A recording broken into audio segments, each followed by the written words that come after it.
राहुल गांधी को लेकर के कांग्रेस पार्टी ने अब खुल करके मोर्चा खोल दिया है। नरेंद्र मोदी के खिलाफ मोर्चा खोल दिया है।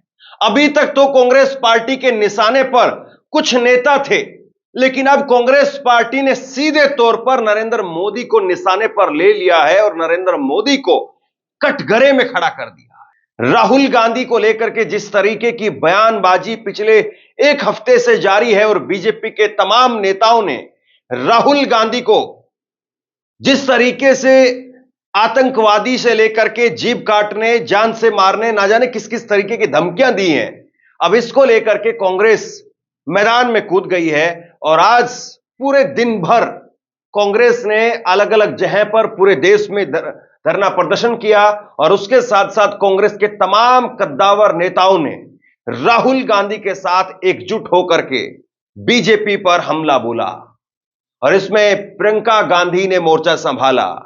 प्रियंका गांधी ने क्या कुछ कहा है मैं आपको दिखाऊंगा, लेकिन उससे पहले आप देखिए तस्वीर। कांग्रेस ने एक तस्वीर जारी की है, इंडियन यूथ कांग्रेस ने, और इस तस्वीर में कठपुतली के तौर पर दिखाया गया है भाजपा के इन चारों नेताओं को, जिसमें रवनीत बिट्टू है, मोदी जी के मंत्री हैं, एक योगी के मंत्री हैं, एक बीजेपी के विधायक हैं और एक बीजेपी के पूर्व विधायक हैं, जो राहुल गांधी को लेकर के अनाप शनाप बयानबाजी कर रहे थे। और इसको लेकर के कांग्रेस ने यह तस्वीर जारी की है और इसमें दिखाया है कि यह तो सिर्फ कठपुतली भर है, असली मास्टर इसके पीछे माइंड जो है वो नरेंद्र मोदी का है। यह कांग्रेस ने यहां पर दिखाया है। इंडियन यूथ कांग्रेस ने इसको लेकर के लिखा है, किसी एक छुटभैया ने धमकी दी होती तो महज एक संयोग ही कहलाता, लेकिन जब भाजपा के केंद्रीय मंत्री, राज्य मंत्री, विधायक और नेता एक ही सुर में एक समय में नेता विपक्ष को जान से मारने की धमकी और आतंकवादी कह करके अपने काडर को उकसा रहे हैं, तो वो नाथूराम गोडसे वाला प्रयोग कहलाता है। दरअसल कांग्रेस आज बीजेपी पर हमलावर होते हुए यह संदेश देती हुई दिखाई दी कि यह जिस तरीके से नाथूराम गोडसे को उकसाया गया, भड़काया गया और नाथूराम गोडसे को भड़का करके, उकसा करके गांधी जी की हत्या कराई गई, वैसे ही राहुल गांधी की हत्या कराने की साजिश रची जा रही है। और इसको लेकर के प्रियंका गांधी आज मैदान में आ गई। प्रियंका गांधी ने क्या कहा देखिए जरा। नेता प्रतिपक्ष राहुल गांधी जी जैसे जैसे मजबूती से जनता की आवाज उठा रहे हैं, वैसे वैसे उनके खिलाफ जुबानी और वैचारिक हिंसा बढ़ती जा रही है। देश के करोड़ों दलितों, पिछड़ों, आदिवासियों और गरीबों की आवाज उठाना इतना बड़ा अपराध है कि भाजपा नेता प्रतिपक्ष को उनकी दादी जैसा हाल बना देने की धमकियां देने लगे हैं। लगातार एक के बाद एक हिंसक, अभद्र और अमानवीय बयानों से साबित होता है कि यह एक संगठित और सुनियोजित अभियान है। गौर करने वाली बात है, प्रियंका गांधी ने संगठित और सुनियोजित अभियान इसे बताया है, जो देश के लोकतंत्र के लिए बेहद खतरनाक है। उससे भी ज्यादा खतरनाक है प्रधानमंत्री, गृह मंत्री समेत समूचे आरएसएस बीजेपी नेतृत्व का इसे सह देना और कार्रवाई न करना। आरएसएस बीजेपी के लोग अब इस हिंसा और नफरत को ही लोकतंत्र का मूल मंत्र बनाना चाहते हैं। यह सवाल प्रियंका गांधी ने पूछा और आज देश भर में कांग्रेस ने बड़ा जबरदस्त तरीके से इसको लेकर के विरोध प्रदर्शन किया। तस्वीरें आप देखिए, देश की राजधानी दिल्ली में किस तरीके से श्रीनिवास बीवी की अगुवाई में आईवाईसी सड़कों पर उतरी। बीजेपी का नया बिट्टू है।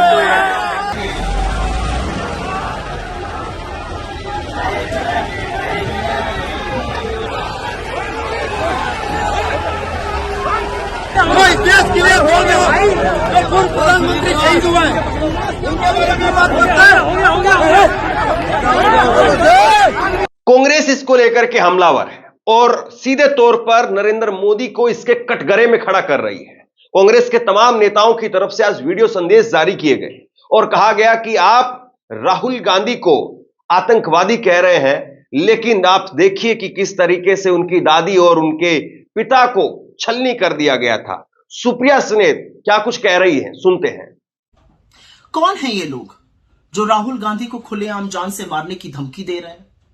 जो राहुल गांधी की जीप काट कर लाने पर 11 लाख रुपए का इनाम घोषित कर रहे हैं, जो कह रहे हैं राहुल गांधी की जीप जला देनी चाहिए, जो कह रहे हैं राहुल गांधी आतंकी है, ये सिर फिरे हैं? बिल्कुल नहीं। ये बीजेपी के एमएलए हैं, बीजेपी के सांसद हैं, बीजेपी के मंत्री हैं, और ये सारी बातें नरेंद्र मोदी की शह पर कही जा रही हैं।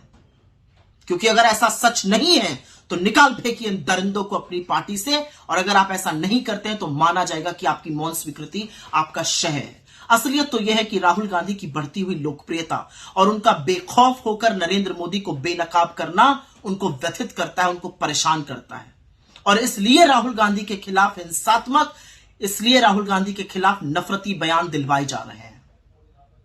किससे छिपा है इस देश में कि राहुल गांधी की दादी और उनके पिता की निर्मम हत्या हुई थी? किससे छिपा है इस देश में कि राहुल गांधी के खिलाफ इस तरह का माहौल बीजेपी लगातार बनाती आती है जिससे कि उनकी जान को खतरा है? और क्या इसीलिए मैं ये ना कहूं कि इस तरह के बयान उनके खिलाफ उन्माद फैलाते हैं, उनके खिलाफ नफरत को भड़काने का काम करते हैं?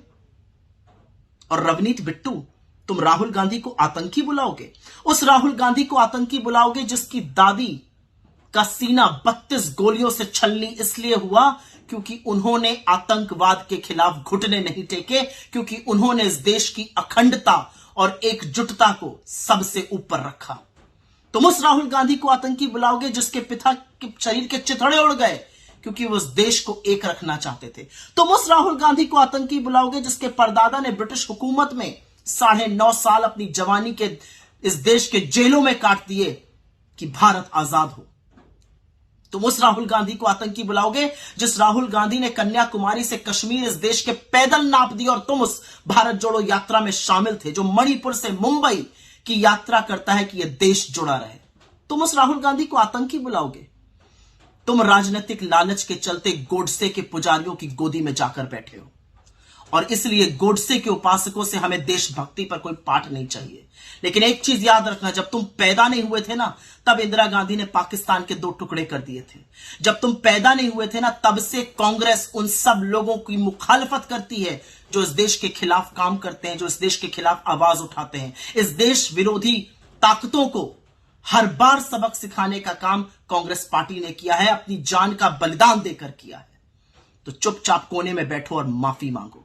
और नरेंद्र मोदी ये बड़ी गंदी आग आप भड़का रहे हैं, और अगर इसको आप शांत नहीं करेंगे तो माना जाएगा कि ये आग आपकी भड़काई हुई है, मौन स्वीकृति आपकी है, हिंसा और नफरत की राजनीति करने पे उतारू राहुल गांधी से डरकर आप कर रहे हैं।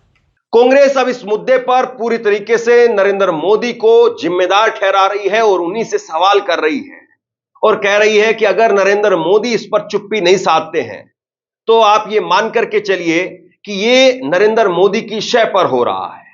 याद करिए कि राहुल गांधी ने जब लगातार कांग्रेस के नेता या कांग्रेस के समर्थक स्मृति ईरानी को लेकर के जब स्मृति ईरानी को घेरने का काम कर रहे थे, उस वक्त में राहुल गांधी सामने आए थे। राहुल गांधी ने कहा था कि किसी महिला के ऊपर टिप्पणी करना वो कायरता की निशानी है, बहादुरी की निशानी नहीं है।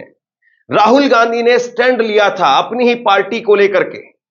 लेकिन मोदी जी आज चुप क्यों हैं? और यही सवाल कांग्रेस के नेता बार बार पूछ रहे हैं। पिछले 10-12 दिन से लगातार भारतीय जनता पार्टी के वरिष्ठ नेता, विधायक, मंत्री राहुल गांधी जी को जान से मारने की धमकी से लेकर उनके खिलाफ अपशब्दों का इस्तेमाल कर रहे हैं। एक नेता महाराष्ट्र का कहता है कि उनकी जीभ काट दो, 11 लाख रुपए देंगे। क्यों? आपको उनकी जीभ से क्या दुश्मनी है? हमें मालूम है क्या दुश्मनी। आपको दुश्मनी यह है कि उस जीभ से न्याय की बात निकलती है, दलितों के लिए, अल्पसंख्यकों के लिए, आदिवासियों के लिए, पिछड़े वर्ग के लिए, महिलाओं के लिए। और यह बात भारतीय जनता पार्टी को नागवार गुजरती। भारतीय जनता पार्टी इस चुनाव में यह समझ गई है कि नफरत का बाजार कितना भी बड़ा हो, मोहब्बत की एक दुकान काफी होती है उस बाजार को खत्म करने के लिए। राहुल गांधी ने वो करके दिखाया है। यही दुश्मनी है इनकी राहुल गांधी से। कौन बोल रहा है ये सब, वो आप सब देख रहे हैं। बुलवा कौन रहा है? चुप कौन है?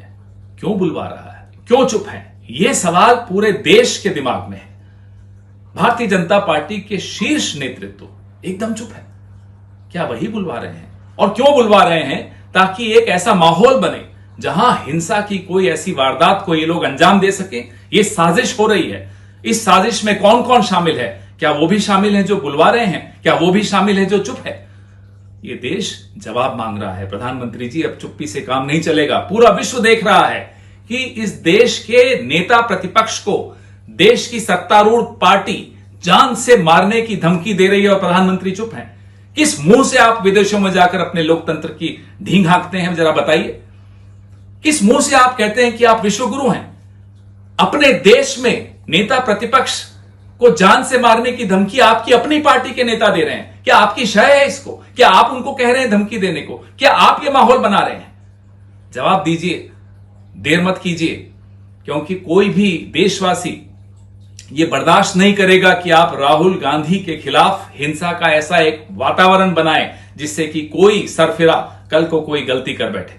ये हम बर्दाश्त नहीं करेंगे। हिंसा हमेशा कायरता की निशानी मानी जाती है और अहिंसा वीरता का आभूषण माना जाता है। और कांग्रेस पार्टी हमेशा अहिंसा की बात करती है और बीजेपी और आरएसएस के मुंह से आप हिंसक शब्द सुनोगे। उनकी गतिविधियां हिंसक होती हैं। क्यों? क्योंकि वो कायर हैं। हमें आपकी गीदड़ भभकियों से कोई डर नहीं लगता, लेकिन देश और विश्व के सामने आपकी असलियत जरूर सामने आनी चाहिए कि आप किस तरह की राजनीति करते हैं, किस तरह की हिंसक राजनीति करते हैं। यह राजनीति इस देश में नहीं चलेगी। मुंह खोलिए प्रधानमंत्री जी, बोलिए प्रधानमंत्री जी, नहीं तो यह देश सुन रहा है, आपकी चुप्पी को भी सुन रहा है। जय हिंद। कुल मिलाकर के अब राहुल गांधी के इस मुद्दे को लेकर के कांग्रेस ने बीजेपी को घेरना शुरू कर दिया है और अब देखना यह है कि नरेंद्र मोदी इस पर चुप्पी तोड़ते हैं क्या अलग अलग जगह पर जो एफआईआर दर्ज हुई है इसको लेकर के क्या पुलिस एक्शन लेती है मोदी के मंत्रियों के खिलाफ, योगी के मंत्रियों के खिलाफ या फिर भाजपा के इन तमाम नेताओं के खिलाफ? बड़ा सवाल ये है। आप क्या सोचते हैं? नीचे कमेंट बॉक्स में लिख करके जरूर बताइए। क्या मोदी जी को वाकई इस पर चुप्पी तोड़नी चाहिए? अपने नेताओं पर लगाम लगानी चाहिए? क्या लोकतंत्र के अंदर यह जायज है? क्या लोकतंत्र के अंदर हम एक अच्छी तस्वीर पेश कर रहे हैं? आप क्या सोचते हैं? नीचे कमेंट बॉक्स में अपनी राय लिख करके जरूर बताइए। इस वीडियो को शेयर कीजिए और इसी तरह की तमाम खबरों के लिए ऑनलाइन न्यूज इंडिया को सब्सक्राइब कीजिए। आपका बहुत बहुत धन्यवाद।